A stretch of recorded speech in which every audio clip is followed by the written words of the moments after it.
Welcome back to some more AP World History. We're now going to continue our look at the rise of empires and look at the Eurasian empires during this time period. So, first empire we're going to look at is the Russian Empire. The Russian starts off as the smallest empire we're going to look at, and one that doesn't have much historical backing or history. And it starts out from Moscow, spreads out from there, and it will eventually reach from Eastern Europe, touching the Baltic Sea, to the eastern part of Asia and reaching the Bering Strait and the Pacific Ocean, and also it will eventually cross over and take over Alaska, which they will then sell to the Americans for a few cents an acre. Or whatever. Let's try again.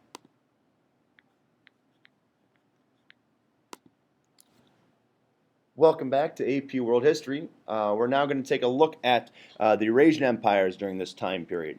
And so these are going to be Russia, the Mughals, the Ching Dynasty in China, and the Ottomans. And we'll start with the Russians here. They're the newest empire coming on board.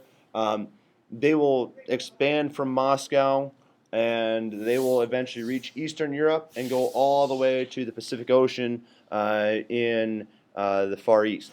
And actually, we'll go across that, and go across the Bering Strait, and go into Alaska and take over that territory, which they will then eventually sell to the Americas, or to the United States, I should say, later on.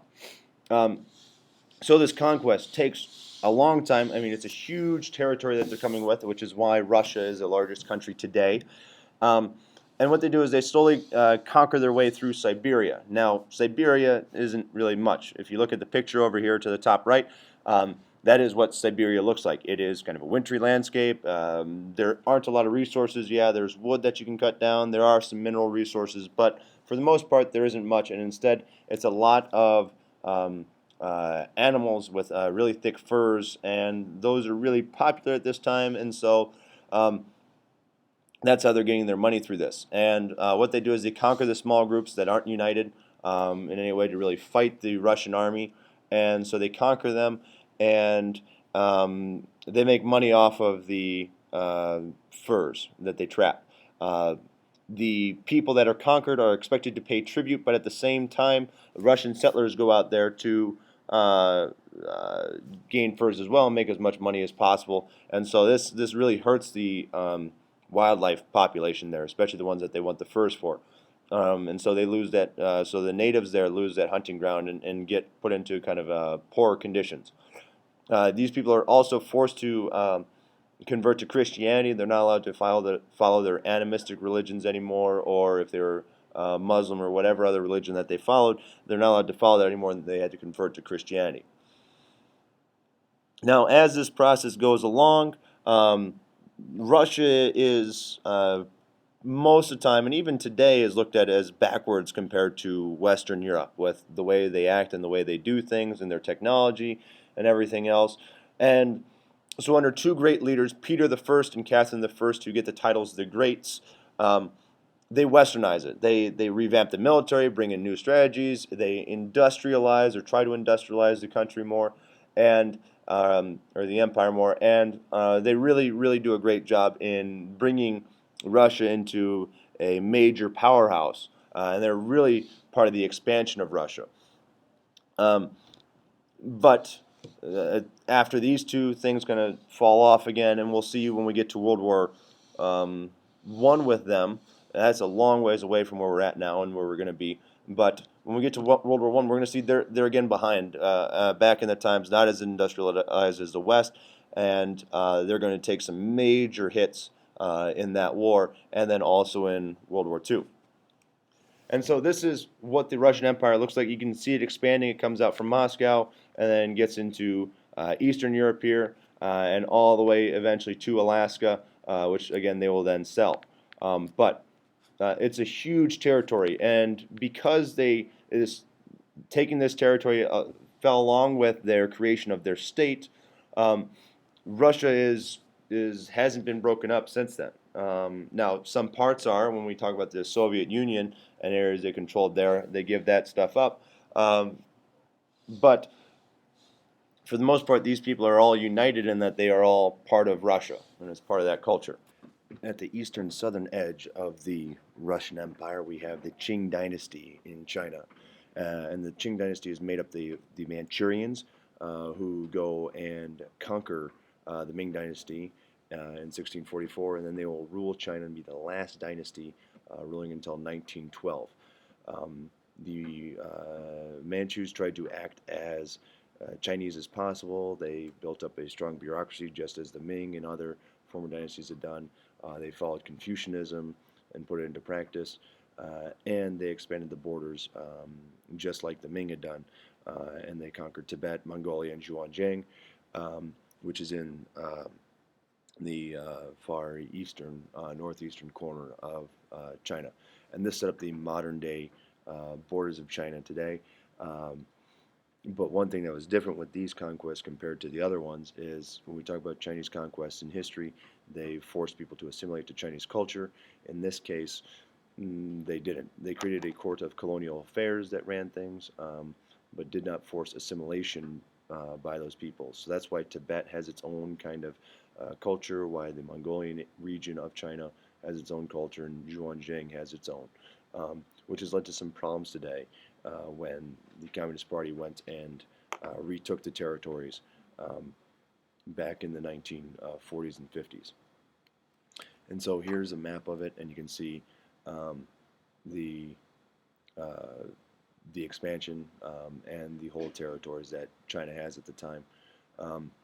So this is the furthest extent that the dynasties ever got, and the Qing dynasty will hold on to this for a long time. However, just like the Ming, they didn't go and look to expand through naval conquest or anything like that. And so this becomes a borders end. The Qing will slowly become more and more isolated and focusing on themselves and not on the world around them. Then, just to the west and south of China, we have the Mughals. And the Mughals are the empire that takes over India. And they unite almost all of it. They put it to the extent that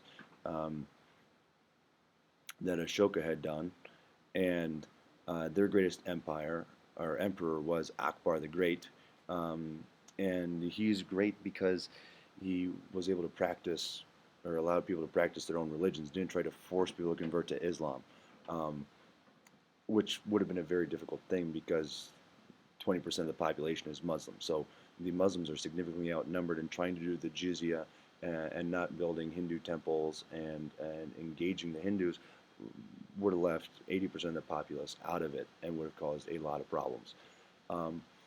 So to bring the Hindus in, he also debated with their scholars on policies and practices, and also tried to end the practice of sati to give women a little bit more rights. Wasn't going to be a significant thing, but he did his best to end that because he saw that as ridiculous. And then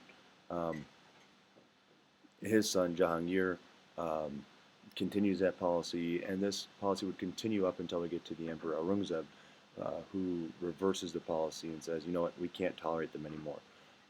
He was a little strained financially and wanted to be more pious religiously and show that he was a good Muslim, and so he tries to go and destroy the Hindu temples. He fully bans the practice of sati instead of just trying to end it by changing the culture, and he enforced the jizya, and this upsets the Hindu peoples, the Hindu followers, and they eventually revolt. And after his rule, it's only a couple other rulers, and then the Mughals are out.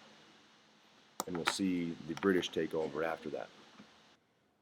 And here we have the Mughal Empire, and you can see it begins where that outline begins up in the northwest corner around Kabul, and then it spreads down under Akbar, gets huge and takes over most of northern India and parts of eastern India, going all the way to Bengal. And then Aurangzeb, who's the leader that is not as tolerant as Akbar and his son Jahangir, pushes the borders further, but this causes problems. One is his policies cause the problems, but also now the borders have been extended farther than the empire can sustain. And this is the other reason why the empire falls apart after him, is that it's too much for them to try to control. If you remember, India has lots of um, problems trying to control the people because of all the diversity that's there. And so this leads to the fall of the Mughal Empire in around 1707. The last empire we're going to look at is the Ottomans. These are the guys that replaced the Byzantines. We've talked about them a little bit already with how they slowly pressed through Turkey and replaced the Byzantines. They are led by the Sultan, who is a combination of the Caliph in the Muslim sense that he's the spiritual leader and governor of the Muslim world, and he's also the military leader of it, in that he leads the military and leads charges. Now, the sultans, for the most part, did actually not go and do the fighting themselves. They sent generals out to do that, and their generals were usually derived from a tax called the devshirme, which not all generals were taken from this, but the devshirme is a tax on Christians that led to their boys. Each family would have to send one boy to the Ottomans to either train as a bureaucrat or to train as a janissary, which gave them an elite fighting force as the janissaries, or gave them top-notch bureaucrats in that they've been trained in it since they were young. And so this really helps the Ottoman Empire out, and it allows them to reach a peak in the 15, 16, and 1700s. But after that, this unit of janissaries start to be kind of corrupted. And as time goes on, we get to there being some major problems within the janissaries and them opposing what the Sultan wants to do in their own interest, and it will eventually get them banned. And we'll see this at the as we go into the Ottoman Empire and their fall in the 20th century. Along with the devshirme, so Christians lost some rights because they were no longer the dominant religion. Also, women during this time lost rights. However, they did keep things like property rights. They had a right to that and a right to right in law, so that they were protected by the law. But it wasn't perfect. Not that the world was perfect before them, but it was a downgrade for them, unfortunately. And so this is the Ottoman Empire in a little bit of a nutshell. They will replace the Byzantines and conquer most of North Africa, Egypt. They'll conquer a lot of Arabia along the Red Sea to bring in Medina and Mecca. And they also have Jerusalem by conquering Israel, Palestine, that region there. And so they have the three holy cities. Along with that, they have the Tigris and Euphrates, which were very fertile, and the regions around Greece and the Balkans. And so this leads them to be a very, very long-lasting empire. They will last, again, like I said, until the 20th century, and that will be until after World War I when they collapse or are broken apart.